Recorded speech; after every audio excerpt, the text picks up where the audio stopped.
Et décidément, la Bretagne attire aujourd'hui les présidents actuels et prétendants. François Fillon est en direct avec nous depuis nos locaux de Saint-Brieuc. Bonsoir et merci d'avoir accepté notre invitation. Bonsoir. Vous êtes un des 7 candidats à la primaire de la droite et du centre pour la prochaine présidentielle. Si vous êtes là ce soir en meeting à Saint-Brieuc, c'est qu'il y a des voix à gagner dans la région. Il y a des voix à gagner partout en France et la Bretagne est au cœur de la nation française. Et j'y viens d'ailleurs assez régulièrement. Je suis déjà venu plusieurs fois ici dans ce département des Côtes-d'Armor, comme dans le Morbihan et comme dans les autres départements bretons. Alors justement, vous parlez de Bretagne, on vient de le voir, François Hollande y était également, lui, aujourd'hui, pour défendre la loi relative à la transition énergétique. Selon vous, la lutte contre le réchauffement climatique ne pourra pas se faire sans l'énergie nucléaire, vous l'avez dit.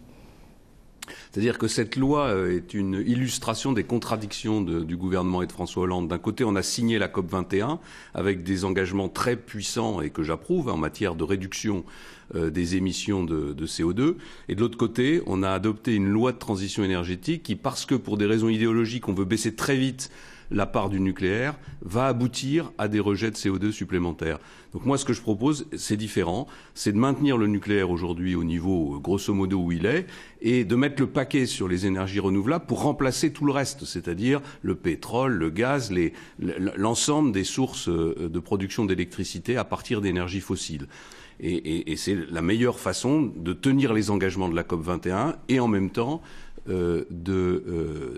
produire l'électricité dont notre pays a besoin. Nous parlions aussi en tout début de ce journal de la grogne des policiers. Vous l'avez encore confirmé hier soir lors du 2e débat télévisé. Ce n'était pas une erreur selon vous de réduire les effectifs quand vous étiez Premier ministre ?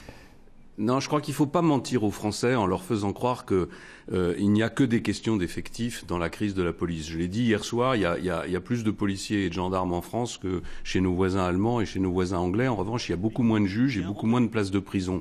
Alors ça ne veut pas dire qu'il n'y a pas des endroits où il faut plus de policiers. Ça ne veut pas dire que l'organisation du travail des policiers ne doit pas être revue. Ça ne veut pas dire que l'articulation entre la police nationale et les polices municipales ne doit pas être meilleure. Il y a 20 000 policiers, par exemple, qui travaillent à des tâches administratives, dont ils devraient être libérés pour pouvoir faire le travail de police qui est le leur. Il y a toutes ces missions, toutes ces procédures qui s'imposent aux policiers, jusqu'à la question de la légitime défense qui a fait l'actualité ces derniers jours, qui sont des carcans qui empêchent les policiers de faire leur métier. Donc il faut à la fois les libérer de ces carcans-là, il faut sûrement ici ou là remettre des policiers supplémentaires là où il y a des besoins, mais il faut surtout créer des postes de magistrats pour que les délinquants puissent être sanctionnés et des places de prison. Et c'est ça qui manque dans notre pays. Merci François Fillon. Bon meeting. Je rappelle qu'il y aura un 3e débat télévisé le 17 novembre avant les primaires.